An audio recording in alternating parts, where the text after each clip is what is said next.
Merci de votre fidélité, mesdames et messieurs. Nous parlons de cette émigration des Congolais vers l'étranger. Une question capitale, pourtant, mais apparemment, chacun de nous a une réponse. Chacun de nous a sa réponse. Pourquoi les Congolais quittent leur pays et préfèrent s'installer à l'étranger? On en parle ce soir avec Mike Kabongi. Il est de la diaspora suisse. Bonsoir et bienvenue. Bonsoir, monsieur Martin.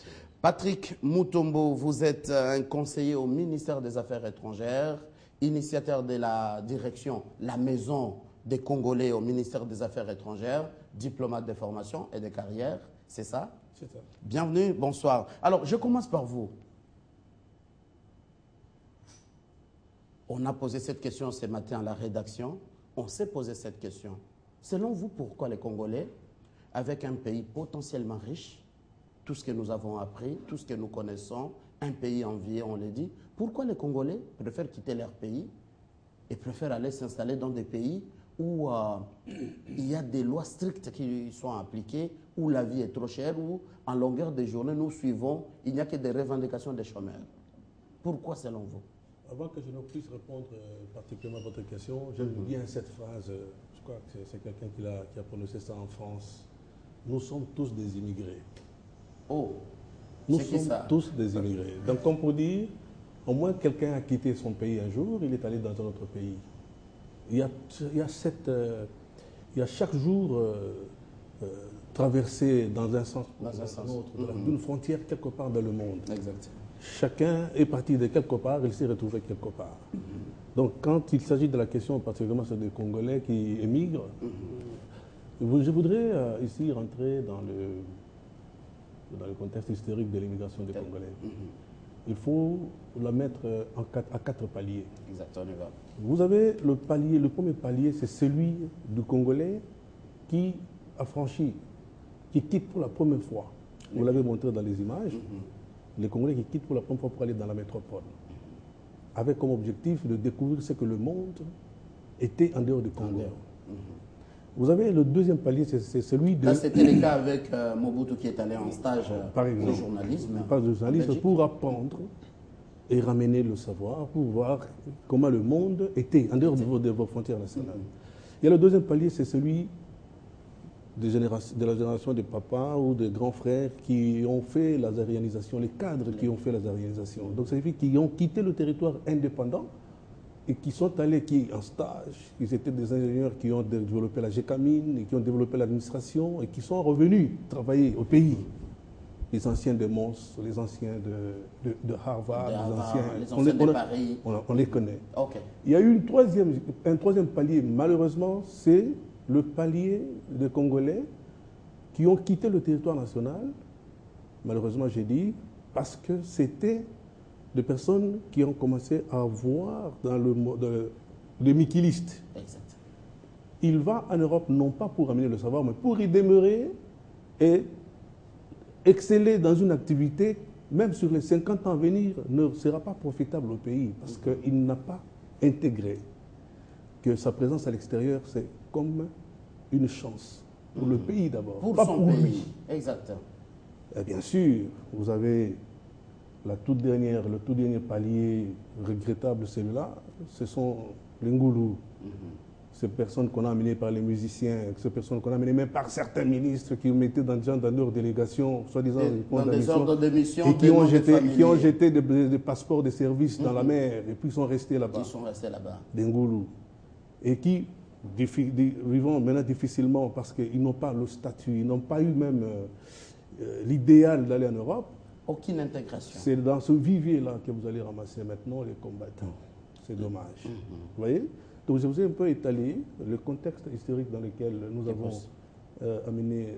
Et dire que c'est une désorganisation au pays, une certaine pauvreté, chômage accentué, salaire insuffisant, et quand un Congolais trouve l'occasion de rester en Belgique ou en France, où il y a des maisons de solidarité, on s'est dit je peux manger la journée, autant rester là-bas, Patrick Mutombo. Mais je crois que c'est vrai. C'est vrai, les gens pensent que l'Europe, c'est l'Eldorado. C'est l'Eldorado. On y va, on est bien. À peine on est arrivé, on commence à envoyer des photos. Mais vous êtes aussi sans savoir que Le Congolais, c'est quelqu'un qui aime le prestige. Exact. Et je ne vois pas qui a construit son pays avec le prestige d'avoir les Jimmy Weston sur ses pieds. Ah, voilà. Vous connaissez les beaux costumes ici Les à Télé beaux, 5. C'est ici qu'il y a les beaux costumes. Pareil. Hein? Moi, je ne suis pas fan de ça. Bon, Je ne suis pas fan de cette culture. Bon, Mais voyez-vous, le Mathieu, le Jimmy Weston, la génération de personnes, Versace et la consorts. star, des personnes qui aiment paraître. Ah, Mikiliste. Pourquoi? Parce que tu es tout de noir vêtu avec un pantalon, c'est pas une comment, raison des d'ailleurs lunettes, banale. une raison. Et quand vous voyez la similitude ou la corrélation qui existe entre la parure et le projet intégrateur au pays, vous comprenez que c'est une personne qui a traversé sans idéal. Mais il y en a qui sont rentrés et qui travaillent. Et qui travaillent, d'accord, Et je qui sont reviens. là, et c'est peut-être le cas de mon co-débatteur sur ce Exact. plateau. Mike Je ne lui jette pas Abongi. les fleurs, il doit s'expliquer. Mais c'était une façon aussi de vous dire qu'il y a de l'ivraie et de mauvais herbes. Exactement. Nous revenons à vous tout à l'heure, M. Patrick. Alors, Mike Abongi, vous êtes parti en Europe et puis vous êtes redevenu. D'abord, on commence par la question générale. Comment justifiez-vous cette émigration des Congolais? Vous savez, M. Marty, c'est une question qui est très importante, surtout après les concertations nationales que nous venons de terminer il n'y a pas longtemps. En fait, je vais essayer de répondre aussi, comme l'a dit mon confrère ici, je vais répondre en tant qu'humanitaire, quelqu'un d'humanisme, d'accord? Je suis humanitaire, donc quelqu'un qui a fait aussi la médecine. La médecine. Et qui est sur terrain. La médecine en Suisse? Exactement. Je vais finir cette année. Et je pratique actuellement dans une ONG et nous sommes sur terrain concrètement. Exact. Donc, je vais essayer d'apporter des réponses sur 4 niveaux. D'abord, il y a des raisons identitaires. Quand on parle de l'identité, c'est-à-dire l'identité professionnelle, l'identité personnelle. Et les gens peuvent immigrer à la recherche ou à la quête d'une identité personnelle ou une identité professionnelle. Ça peut ou ne pas marcher, ça devient autre chose. D'accord. Mike Abongi, un instant. On revient à vous tout à l'heure, vous nous donnez la réponse. Il est 18h30 à Kinshasa, il est 19h30 à Goma. Mesdames et messieurs, merci de votre fidélité. Je vous donne les rappels des titres.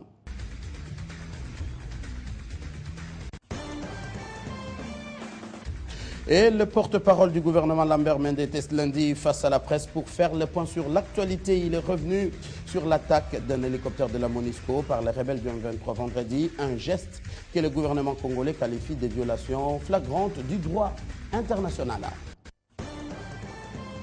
Et le chef du gouvernement congolais a bouclé sa visite de travail consacrée dans sa première partie à Washington aux assemblées annuelles du groupe de la Banque mondiale. Matata Ponyo a échangé avec la directrice générale de cette institution de Bretton Woods. Au centre de leur échange, les performances économiques réalisées par la République démocratique du Congo. Le rôle des litiers en tant que plateforme de réforme élargie du secteur pétrolier et minier en RDC était le thème de la grande matinée politique d'échange lundi entre le membre du gouvernement, les parlementaires, la société civile et les délégations du Conseil d'administration internationale des litiers. Puis un dernier titre, c'est la rentrée académique lancée officiellement ce lundi par le ministre de l'USURES et sur toute l'étendue de la RDC. Mais sur terrain, les constats et autres, vous le verrez, certains instituts supérieurs ont bel et bien débuté avec les cours, d'autres par contre poursuivent avec les soutenances et délibérations. Merci de votre fidélité. Rendez-vous tout à l'heure à 19h de Kinshasa avec Grâce Michel Salambo. La suite du grand journal avec nos invités.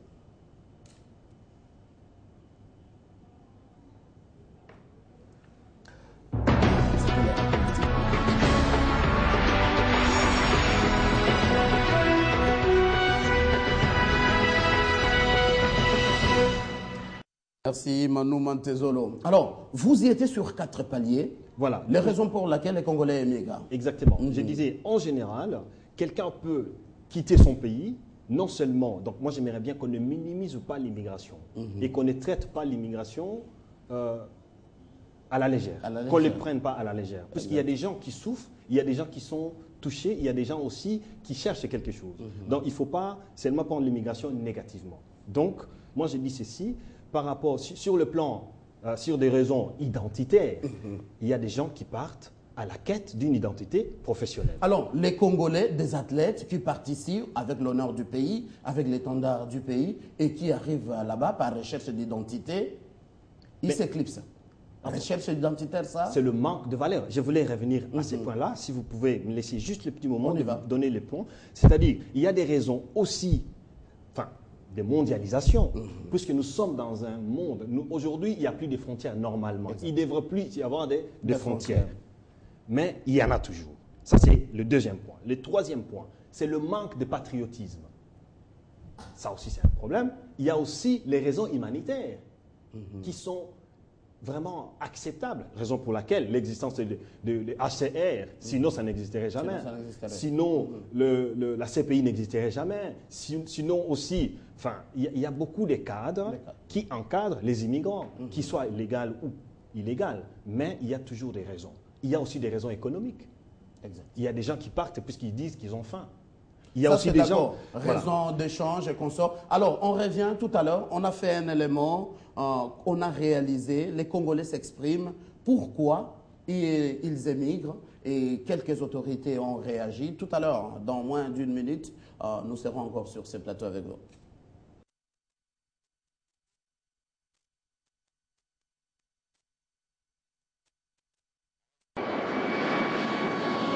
Aller à l'étranger et y rester le plus longtemps possible est devenu un souci majeur de Congolais qui se bousculent dans les ambassades de pays occidentaux pour s'attraper un visa. Mais un visa est apposé à un passeport, ici au ministère des Affaires étrangères, où s'obtient ces précieux sésames. Ça ne désemplit quasiment tout le jour. De même, à l'ANER, le service congolais de renseignement, où l'accès nous a été refusé. Même constat à la maison Schengen, comme nous démontrent ces vidéos amateurs. Qu'est-ce qui serait alors à la base de cette forte expatriation des Congolais vers l'étranger? Autre problème, c'est l'inconscience observée chez le musicien et sportif qui souvent une fois à l'étranger disparaissent dans la nature. Plusieurs cas ont été enregistrés, voire même de responsables qui falsifient des documents au profit de leur famille. L'avènement de la dévéloterie a réveillé davantage ces fanatiques de l'étranger et ces cyber qui le reçoivent est transformé en agence de voyage. Une prise des photos, un enregistrement informatique, voilà tout comme exigence. Restez plus qu'à espérer que ces Congolais reviendront un jour investir au pays, une fois que l'Eldorado occidental leur aura souri. D'accord. Patrick Mutombo, est-ce qu'on peut stopper ça un jour? Difficile à dire, mais il faudrait peut-être aller au fond des choses. Et les fonds? Le fond des choses, d'abord regarder le terme même, le mental tel que nous pensons tous l'Europe. Tous responsables, du premier jusqu'au dernier. Comment est-ce que nous percevons l'Europe?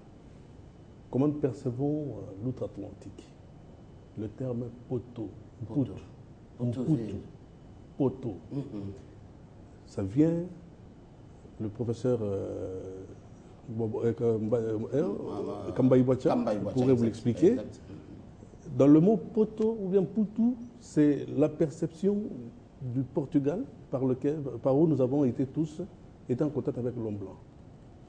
Et l'Europe est perçue dans le mental de chacun. Au pouvoir ou pas au pouvoir, à la cité comme dans la ville haute, comme un refuge. Comme un endroit où quand on aura été malmené ou bien quand on aura quitté le tracas quotidien d'Afrique, c'est là. Mais finalement, on déchante. Donc, je mentirais si je vous dis que on pourra arrêter ça. On va arrêter ça. Parce que vous dites que c'est ceux-là qui doivent donner l'exemple, faire arrêter ça, qui donnent ces mauvais exemples. Ils sont au pouvoir, mais leurs femmes et leurs enfants sont à l'étranger. C'est le premier réflexe. C'est le premier réflexe. Je vous le dis. Famille à l'étranger, compte bancaire. Je vous le dis. C'est le tout premier des réflexes. Bien sûr, il y en a qui sont partis et qui sont revenus, et chapeau, le patron de cette chaîne, Jean-Marie Kassama, pour ne pas les citer, c'était un ancien de la France. Mais voilà ce qu'il a fait. Il est allé, il a cherché le savoir, le brain trust, qu'il a mis au profit de son pays. Nous sommes là aujourd'hui pour parler sur Télé 5 ans. Est-ce qu'on peut dire, vous n'avez pas cette politique au ministère des Affaires étrangères apparemment, ni comment encadrer les Congolais pour partir et revenir? Oui.